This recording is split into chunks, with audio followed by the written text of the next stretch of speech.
Bienvenida o bienvenido a este análisis en profundidad. Hoy ponemos el foco en Mercosur, el Mercado Común del Sur, un nombre que resuena bastante en la economía global. Pero, ¿qué significa realmente? ¿Cómo funciona este gigante sudamericano? Para este examen, pues contamos con un análisis detallado, basado en diversas fuentes, información pública, académica, que nos dan una visión, yo creo, bastante completa y actualizada.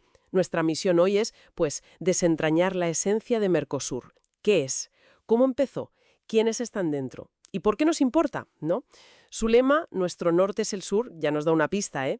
Vamos a ello. Empecemos por el principio, claro. Mercosur no apareció así, de la nada, ¿verdad? Hubo intentos antes de integrar la región. Cierto, cierto. Eh, Podemos rastrear los antecedentes, pues, hasta los años 60 con la ALAALC, la Asociación Latinoamericana de Libre Comercio, y luego en los 80 la ALADI, que era la Asociación Latinoamericana de Integración. Ya. Fueron pasos iniciales, sí, importantes, pero digamos que sus resultados fueron limitados, quizás por falta de mecanismos más fuertes, ¿no? O una voluntad política más decidida en aquel momento. Entonces, ¿cuál fue el momento clave? La chispa que encendió esto de Mercosur. Pues el punto de inflexión clarísimamente fue la Declaración de Foz do Iguazú, en 1985, firmada por los presidentes Sarney de Brasil y Alfonsín de Argentina. Y el contexto es vital para entenderlo. Claro. Ambos países acababan de salir de dictaduras militares, tenían unas deudas externas enormes y necesitaban, urgentemente, reorientar sus economías. Fue un giro fundamental, pasar de décadas de rivalidad, de desconfianza, a buscar una cooperación. La veían necesaria para la democracia y para la economía. De esa declaración salió el PICE, ¿no? El Programa de Integración y Cooperación Económica entre Argentina y Brasil. Leí incluso que se llegó a hablar de una moneda común, el gaucho. ¿Es cierto? Así es, sí, sí. Aunque esa moneda nunca llegó a nada, ¿eh? Pero el PICE fue el embrión totalmente. Era un programa bilateral, pero muy ambicioso. Ya buscaba eliminar barreras, coordinar políticas, sentó las bases, Y el impulso siguió. En 1990, ya con Collor en Brasil y Menem en Argentina, se firmó el Acta de Buenos Aires. Eso aceleró todo y ya apuntaba a un mercado común para finales del 94. Y claro, lo que empezó siendo cosa de dos llamó la atención de los vecinos. Precisamente. Paraguay y Uruguay vieron ahí una oportunidad en ese acercamiento argentino-brasileño y dijeron, oye, que nos interesa. Así que se vio claro que hacía falta un marco multilateral. Y ahí entonces es cuando nace Mercosur, oficialmente. Exacto. El 26 de marzo de 1991, en Asunción, en la capital paraguaya. Ahí se firma el Tratado de Asunción. Y Argentina, Brasil, Paraguay y Uruguay se convierten en los estados parte fundadores. Vale. Fundado el bloque, ¿cuál era el objetivo principal? ¿Y cómo ha cambiado esa meta hasta hoy? De bienes, de servicios y también de los factores productivos, o sea, capital y trabajo, entre los países. La idea era quitar aranceles, quitar restricciones no arancelarias, poner un arancel externo común para todos y coordinar políticas macroeconómicas y sectoriales, una tarea enorme. Empezó como zona de libre comercio, pero la ambición era mayor. Correcto. El Tratado de Asunción marcó un periodo de transición y el paso clave, se dio con el Protocolo de Europreto. Se firmó en diciembre del 94 y entró en vigor el 1 de enero del 95. Este protocolo le dio a Mercosur personalidad jurídica internacional y estableció la estructura institucional definitiva. Ahí se consolidó la unión aduanera. ¿Y qué implica exactamente ser una unión aduanera en este caso? Pues significa que, además de que los bienes circulen libremente dentro del bloque, con algunas excepciones que siempre han existido, los países miembros tienen una política comercial común hacia afuera, hacia terceros países. El elemento central es el arancel externo común, el AEC. Ajá. En teoría, claro, cualquier producto importado de fuera de Mercosur paga el mismo arancel, da igual por qué país miembro entre. Aunque este AEC ha tenido sus agujeros, ¿no? Regímenes especiales, excepciones, pero sigue siendo el rasgo que define al bloque hoy. Es una unión aduanera, sí, aunque a veces se dice que imperfecta. Mencionabas también la libre circulación de personas. Eso sí se ha notado más. Sí, yo creo que ese es uno de los logros más tangibles para la gente, para los ciudadanos. A ver, no es que se hayan eliminado las fronteras como en el espacio Schengen europeo, pero sí existen acuerdos de residencia que facilitan mucho que un ciudadano de un país miembro pueda vivir y trabajar legalmente en otro. Ah, eso es importante. Sí, con acceso a derechos básicos. Se ha avanzado bastante en simplificar trámites, en reconocer documentos. Hay acuerdos específicos, como uno que firmaron con la Organización Internacional para las Migraciones en 2014, para gestionar estos flujos de gente de forma ordenada. Hablemos ahora de quiénes forman parte del club. Empezaron 4, pero la familia ha crecido, ¿no? Así es. Los miembros plenos, los que tienen todos los derechos y obligaciones, son actualmente 5. Están los 4 fundadores, Argentina, Brasil, Paraguay y Uruguay, y el miembro más reciente, Bolivia. La entrada de Bolivia. Creo que fue un proceso bastante largo y complicado, ¿verdad? Larguísimo. Y con bastantes obstáculos políticos, sí. Bolivia firmó su protocolo de adhesión, fíjate, en 2012. En 2015, los presidentes de los miembros de entonces le dieron el visto bueno formal. Pero claro, la adhesión real necesitaba la ratificación de los parlamentos de cada país miembro. Y eso se atascó. Se alargó años. El último escollo fue el Senado brasileño que finalmente dio luz verde a finales de 2023. Bolivia terminó su proceso interno de ratificación en julio de 2024 y ahora tiene un plazo de 4 años para adoptar toda la normativa de Mercosur. Un desafío enorme para ellos. Y luego está el caso de Venezuela, que siempre aparece en las conversaciones sobre Mercosur. ¿Cuál es su situación ahora mismo? Ese es sin duda el capítulo más convulso de la historia reciente del bloque. Venezuela empezó a acercarse en 2003, firmó el protocolo de adhesión en 2006 y su ingreso como miembro pleno se hizo efectivo en julio de 2012. Un ingreso que ya en su momento generó bastante controversia, ¿no? Muchísima. Se produjo justo cuando Paraguay estaba suspendido temporalmente, porque su parlamento no había ratificado la entrada de Venezuela. La decisión que impulsaron sobre todo Brasil y Argentina en aquel momento, pues, algunos la vieron como una oportunidad geopolítica, económica, pero otros la criticaron mucho. ¿Por qué? Pues por la forma, por el contexto. Se argumentó que se saltaron procedimientos, que pesaron más las afinidades ideológicas del momento. Fue polémico, sí. Pero hoy Venezuela no está participando como miembro pleno. Correcto.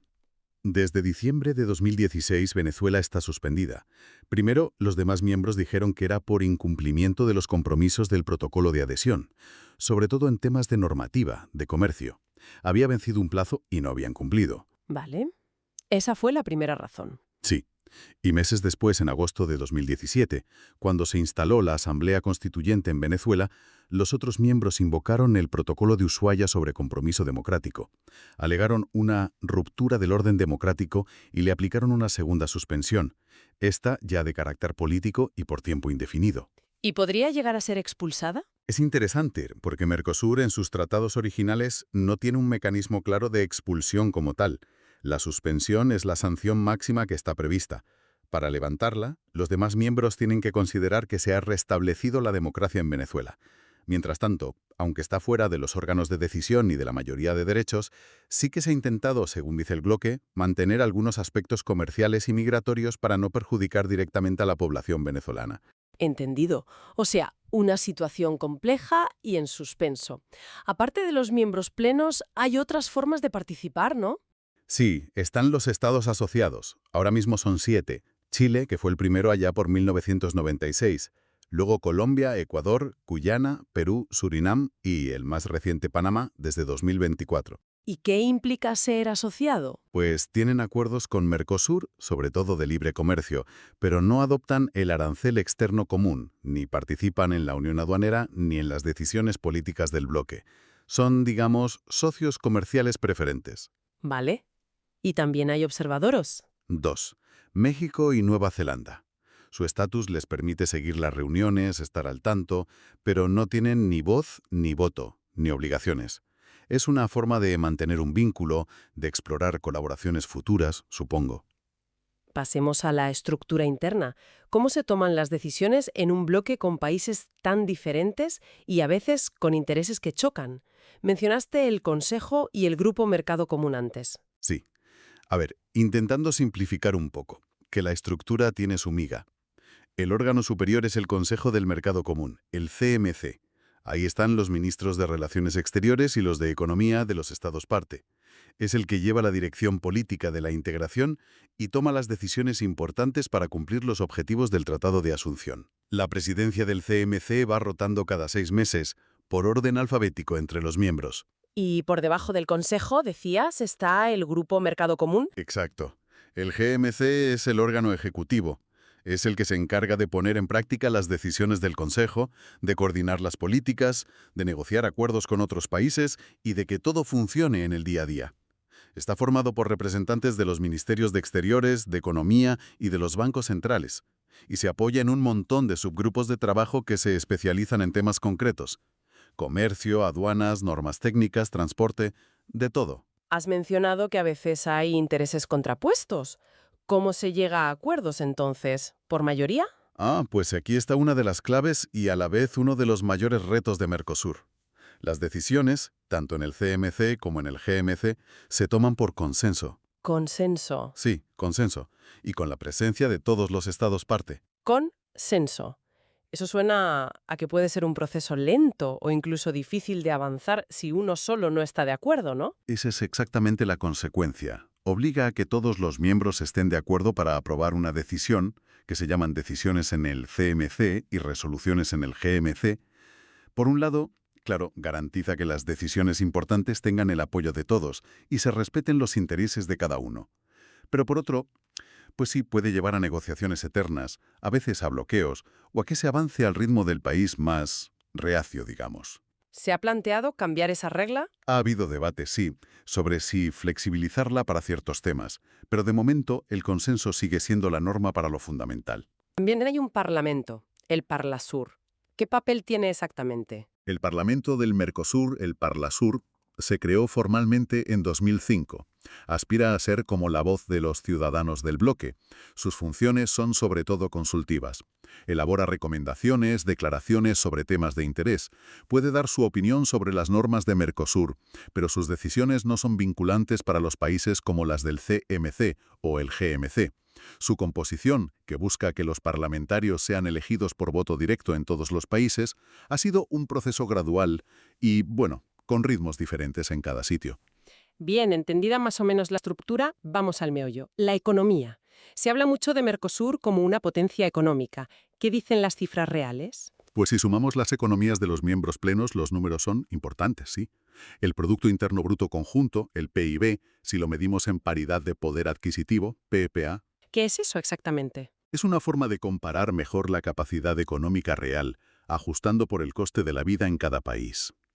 Pues bien, medido así, el PIB conjunto para 2024 se estimaba en unos 6,7 billones de dólares estadounidenses. 6,7 billones. ¿Cómo se compara eso a nivel mundial? Para hacernos una idea. Pues mira, como bloque, esa cifra colocaría a Mercosur más o menos como la quinta economía mundial en PPA. Estaría por encima de países muy potentes como Alemania, Reino Unido o Francia, si usamos esa métrica específica. Esto te da una idea del peso que puede tener si actúa de forma coordinada en el mundo, ¿no? Sí, es un potencial enorme. ¿Y en cuanto a población? Pues la población sumada de los 5 miembros plenos actuales, Argentina, Brasil, Bolivia, Paraguay y Uruguay, superaba los 295 millones de habitantes en 2024. Es un mercado interno muy grande, con ciudades enormes como Sao Paulo, Buenos Aires, Río de Janeiro. ¿Con ese mercado interno tan grande, ha funcionado la promesa de integración comercial? ¿Comercian mucho entre ellos, los miembros? A ver, ha habido un crecimiento muy importante desde el principio. El comercio dentro de Mercosur pasó de ser casi nada, unos 10.000 millones de dólares en 1991, a un pico de unos 88.000 millones en 2010. Pero, y este es un pero importante, hay que mirar el panorama completo. ¿A qué te refieres? A que, incluso en ese pico de 2010, ese comercio interno era solo aproximadamente el 16% del comercio total, exportaciones más importaciones, de los países miembros. Y cifras más recientes, como las de 2022, que andaban por los 41.000 millones de dólares de comercio intrabloque, sugieren que ese porcentaje incluso podría haber bajado. Vaya, el dato del 16% sí que cambia la perspectiva, ¿eh? Entonces, la mayor parte de su negocio es con el resto del mundo. Exactamente. Comercian mucho más fuera del bloque que dentro.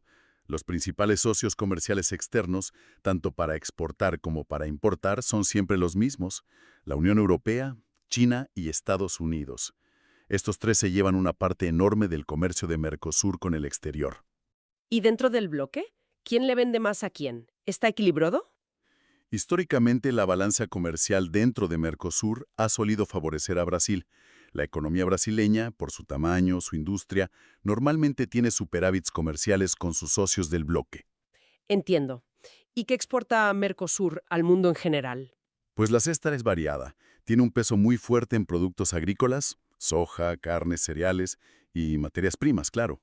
Pero también exporta productos manufacturados, como automóviles, químicos y también energía. Un tema que siempre está ahí, sobre la mesa, es el famoso acuerdo comercial entre Mercosur y la Unión Europea. Llevan décadas hablando de él. ¿En qué punto está eso ahora?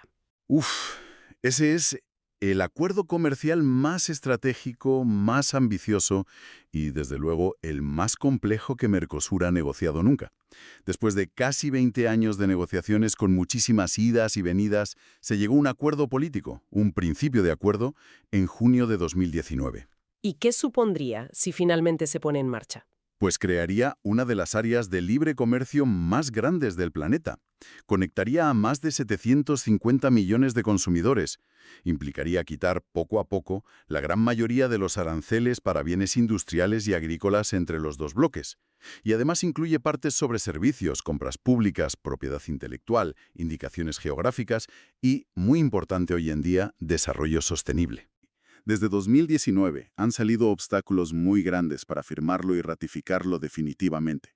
Desde Europa, las mayores preocupaciones han sido por temas medioambientales, sobre todo la deforestación en la Amazonía brasileña y si se cumplen los compromisos del Acuerdo de París. Y la agricultura europea también presiona, imagino. Claro, hay una resistencia muy fuerte de sectores agrícolas europeos, como el ganadero, que tienen miedo de la competencia de las exportaciones sudamericanas. Y a eso le sumas cambios políticos en ambos lados que han frenado el ritmo. ¿Y cuál es el estado actual? ¿Hay alguna novedad? Anales muy intensas para intentar solucionar estas preocupaciones, sobre todo las ambientales. Las negociaciones técnicas se cerraron formalmente en diciembre de 2024. ¿Y ahora qué? Ahora el acuerdo pasaría a la fase de revisión legal, traducción, y luego empezaría el proceso, larguísimo y muy complejo, de aprobación y ratificación, por parte de las instituciones europeas, el Consejo y el Parlamento Europeo, y de cada uno de los países de la UE. Y también por parte de los países de Mercosur. Todavía queda mucho camino y es políticamente muy sensible. Entendido. O sea que, paciencia. Aparte de la UE, ¿ha buscado Mercosur otros acuerdos importantes con otros países o bloques? Sí. Como bloque, ha intentado diversificar un poco sus relaciones. Firmó acuerdos de libre comercio bastante pioneros con Israel en 2007, que fue el primero fuera de América Latina. Luego con Egipto en 2010, con el Estado de Palestina en 2011 y con Líbano en 2014. ¿Y algo más reciente en esa línea? Pues destaca que a finales de 2023 cerraron un acuerdo de libre comercio con Singapur.